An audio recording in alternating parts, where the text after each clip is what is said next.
Kroger Tenderay Beef, no other beef so fresh can be so tender, presents Hearts in Harmony, transcribed. 1 week from today, ladies, just 1 week, and it will be Thanksgiving Day. That's when you do your stuff on the kitchen range, but good. And that's when women who are smart are especially particular to the kind of poultry that always turns out right. Kroger's poultry. You see, Kroger's poultry is naturally plumper and juicier and more tender. It has that real country fresh flavor. So, of course, it turns out better when you cook it. Yes, ma'am. Whatever kind of Kroger poultry you choose, a duck, a chicken, a goose, or a turkey, you'll say it's the best bird in town. And after you've cooked it, your family will just plain cheer. Now take those famous 4-point blue ribbon turkeys. These super turkeys are the aristocrats of the poultry kingdom. They come out of the oven all crispy brown on the outside, firm-fleshed, plump and juicy on the inside. And while they're cooking, the aroma will make your mouth water. Now that's not just an accident. 4-point blue ribbon turkeys are raised in the best turkey-raising areas by experienced turkey growers. Then they're scientifically fed to make them plump and juicy and tender. Next, they're expertly dressed, the way you do it yourself. And finally, the ones that reach your Kroger store are specially chosen to please hard-to-please folks like you. Just you order a 4-point blue ribbon turkey and see. Remember, only your Kroger store has them. And now, Hearts in Harmony. Impressed by his recently acquired friendship with the wealthy Madeline Dodge, Freddie Lang has turned completely against Penny Gibbs, whom only a few days ago he claimed to love. Hurt by Freddie's unwarranted cruelty, Penny is telling Freddie's uncle, Professor Rogers, all about it. I don't want you to think that this is just a simple case of tattling, Professor Rogers, but when I first saw Freddie with Madeline Dodge, I knew the effect it was going to have on him. But it happened a great deal sooner than you thought it would, Miss Gibbs, huh? Yes, it did. Well, first of all, tell me, who is this Madeline Dodge? Madeline Dodge is a very beautiful young woman, about 22 or 23 years old, who has so much money and time she doesn't know how to spend either one.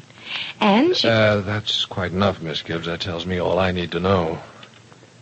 Freddie thinks he's made a successful conquest into what we laughingly call the upper brackets of society, huh? Mm-hmm. He's definitely proud of himself. And just overlooks the fact that he has to use her money to pay his bills, of course. No, that's where things aren't running true to form, Professor Rogers. Fred isn't taking a cent from her. No? No. On the date they had the other night, he took her to Mike's. Well, what's that? It's an old shack out on the West Road. Oh. And the wealthy Madeline Dodge spent the evening there? Mm-hmm. Because it was the best Freddie could afford. Oh. Well, there are two answers to why she allowed that. She might have liked the adventure of dipping down to Freddie's level for a moment, or she might honestly have admired Freddie's spirit in not taking money from her, and went to Mike's so she wouldn't hurt his feelings. Professor Rogers, what I hear about Madeline Dodge, she doesn't consider other people's feelings. Well, let's not pass judgments on people by what we hear. I'm sorry. Thank you for correcting me. That wasn't the right thing to say. Well, right or wrong, it isn't important alongside of what Freddie said to you. I'm ashamed of him. You should be ashamed of me, Professor. Well, why of you? Because you warned me about Freddie a long time ago. You said I'd do everything I could for him, but someday he suddenly turned against me. If I'd taken your warning, Freddie wouldn't have hurt me last night. Well, you handled him with kindness, and what did you get in return? A slap in the face. Freddie's going to be sorry for that someday.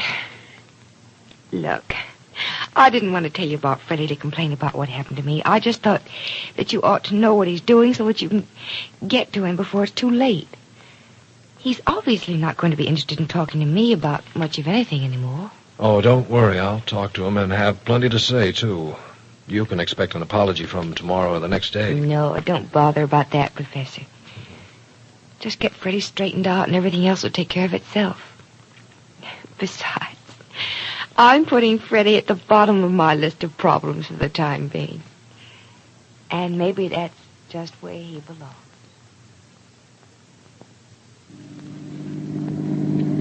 Hey, this buggy of yours really rolls along, don't it, Madeline? How much dough did you say this cost your old man? He didn't buy it for me, Freddie. I bought it for myself. Oh, you saved up all your pennies, huh? Mm-hmm. No, I just wrote a check for it. I was bored that day and I needed some excitement. Oh. Well, let's not talk about cars or money, though, Freddie. They both bore me. Yeah, well, you don't know how bored you can get without them. You don't act bored. Well, not around you, I don't, sweetheart. I can't. Ooh. Well, if I thought you meant that, I'd say thank you. Well, sure I mean it. Well, thank you. It's okay. Hey, look, ain't we been out together the last couple of days? Well, don't that mean that you rate kind of high with me? Well, is it very difficult to rate high with you, Mr. Lang? It sure is. Listen, I don't know if it... Hey, did that have the makings of a 30 crack? I'm afraid it was slightly tinged with sarcasm, Freddie. I'm sorry. Slept out before I realized what I was saying. Forgive me, will you? Well, okay. I know you don't mean no harm when you say something wrong to me. You know, I gotta laugh when I think of what Gibbsy accused you of, though. Gibbsy? Yeah, Penny Gibbs. You know, the dame who owns the joint where I live. Oh, yes. She accused me of something. Yeah, What? of going out with me for laughs. How do you like that, huh? I don't like it at all. I didn't think you would. How do you figure a dame like Gibbsy anyway? Actually saying that you'd bum around with me for a couple of nights in a row just to make fun of me, when you can go out with any guy in the country if you want. Well, Freddie, you are good for laughs, but not the kind your Miss Gibbs is thinking of. She must have a rather poor opinion of me. Oh, she's just jealous, Of that's me? all. I don't know why she should be. Well, you got everything that she ain't got, including me. Oh. Oh, so that's it, is it? Mm-hmm. You and Miss Gibbs are, well, shall we say more than just friends? Nah, we ain't nothing. I'm through with that dame. She's too stuck up for me. Oh, you mean she turned you down? Heck no. You know, I didn't even get the chance to get turned down. Was that bad? Wasn't good. So you've taken up with me where you had to leave off with her. Oh, no, Madeline, no. I don't even put you in the same class with her. Well, you're different. I don't put you in the same thoughts with her. You know, you just don't mix. My, you sound terribly serious. What's the matter? You scared of being serious? I don't know, Freddie. I don't think I've ever been too serious about anything in my life. It's about time you started. Well, some other time, perhaps. Not this evening. Let's go somewhere and have some fun. On what? Look, all I got's about 35 cents tonight. Well, I have some money. You're gonna keep that money, too. We can go anywhere you want and have some fun if you wanna.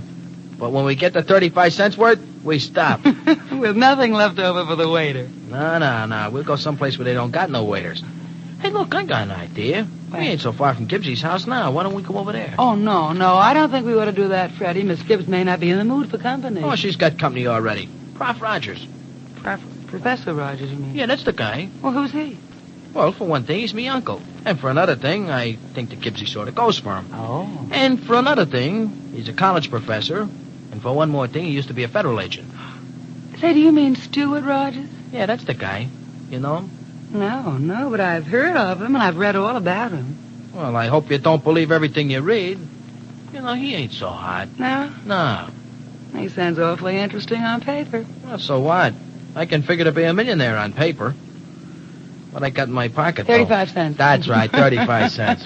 Look, come on, let's go on over to Gibbsy's house. I think you ought to get a good look at her, too. It'll show you how come I go for you the way I do. Oh, no, Freddie, we shouldn't. Who says so?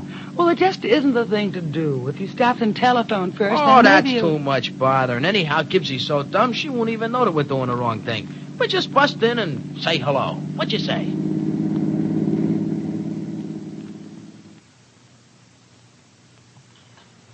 Aren't you having more coffee too, Miss Gibbs? No, thanks. I don't think I will just now, Professor Rogers. Uh-huh. Here, help yourself to sugar. Oh, thanks, I will. Go on about Suzanne. Well, where was I? Well, you were saying that you... Oh, the doorbell. Excuse me a minute. Oh, of course. If you're expecting other company, Miss Gibbs, I can leave. No, I'm not expecting anyone. Anyhow, you'll do no such thing. Hi, Gibbsy. Oh, well, Freddie, come in. Yeah, sure I will. Hey, Gibbsy, I got some company with me, too. Madeline, I want you to meet Penny Gibbs. How do you do? Gibbsy, meet Madeline Dye. How do you do? Oh, come in, won't you, Miss Dodge? Thank you. I do hope you'll forgive us, Miss Gibbs. I begged Freddie to telephone, but he... Oh, that's all right. I understand. Close the door, will you, Freddie? Yeah, sure. Professor Rogers and I are just having some coffee, Miss Dodge. Would you like some? Oh, no, thank you, Miss Gibbs. We were only staying a moment. Oh, the heck we are, Madeline. Look, take off your coat and relax. Gibbsy's going to scare us all up some nice grub. Ain't that right, Gibbsy? Well, yes, of course, if Miss Dodge Oh, would no, Hey, no, see what I please, Miss Gibbs. This is terribly embarrassing. I shouldn't have let Freddie talk me into this. Freddie seems to have a way of talking people into most Um, everything. Well, if you excuse me, Miss Dodge, this is Professor Stuart Rogers. Professor Rogers, Miss Dodge. Oh. How do you do? Hi, Bob. Miss Dodd. Well. Freddie. Professor Rogers is everything the paper said about him, isn't he? Oh, not everything, I hope. I think so. This is a pleasant surprise. I didn't expect to meet the famous Stuart Rogers this evening. I should have Hey, done... what do you mean you didn't figure to meet him, Madeline? I told you he was here, didn't I? Oh, Freddie, you shouldn't have said that. Why, sure I should have. Here, Gibbsy here always told me to tell the truth. Freddie. Look, why don't you sit down and stay a while, Miss Dodge? Well, Miss Gibbs, if you really don't mind, Oh, I'd like to... no, please do. Now that there are four of us here, maybe we can have a party. Yeah, fat chance Madeline will having a good time around this place. Unless it's maybe for laughs, huh, Madeline? I'm sure I don't know what you mean, Freddie. I'm sure I do. We'll forget about it for the moment. Professor, will you entertain Miss Dodge? I'll see what we have in the icebox. Oh, why, of course. Hey, now look, wait a minute. If anybody shows Madeline a good time around here, it's going to be me. Freddie, I'm sure you can do a better job of it, too. Well, how can you be sure until you've tried, Professor Rogers? Hey, what is this? It's time to see what's in the icebox, Freddie. I think you better come out to the kitchen with me. What for, Gibbsy? Because I need your help. Oh, no, a lot of help I am in the kitchen. Why, Freddie, I thought you were good at everything. Yeah, I am. And one of them's keeping an eye on you. I'm sure I'll be quite safe with the professor. What say we all go out in the kitchen? Oh, no, Professor. Too many people in one kitchen is confusing. I'm sure they can get along quite well enough without us. Come on, Freddie. This party was your idea, you know. Now let's see what you can do to make it a success. Oh, this party was my idea, huh? Mm-hmm. Well, that's just one more thing that I don't like about it. Well, Madeline Dodge is obviously interested in Professor Rogers. How is Freddie going to take this? And if Penny is as interested in the professor as she appears, will there be trouble between Penny and Madeline? Be sure to listen to the next dramatic episode of Hearts in Harmony. With Thanksgiving only 1 week off, here's good news for you ladies who like to prove that your family is right when they say, Mom cooks the best bird of anybody. Because you know that no matter how good a cook you are, if the bird you put into your oven isn't perfect, it's not going to come out of your oven perfect. Listen closely now. Your Kroger store has the best birds in town. Yes, that's a fact that you can prove in your own oven. They're plumper when they come from your Kroger store. Plumper, more tender, juicier, better tasting, and with that real country fresh flavor. For instance, famous 4-point blue ribbon turkeys are better 4 ways. They're raised in the best turkey raising areas by master turkey growers. Then, they're expertly, scientifically fed to make their flesh firm and plentiful and melt in your mouth tender. Next, they're dressed with all the painstaking care you'd give to dressing a prize bird. And the ones that finally reach your Kroger store are specially selected to delight hard-to-please folks like you. Order a 4-point blue ribbon turkey at your Kroger store now. Now, your local announcer.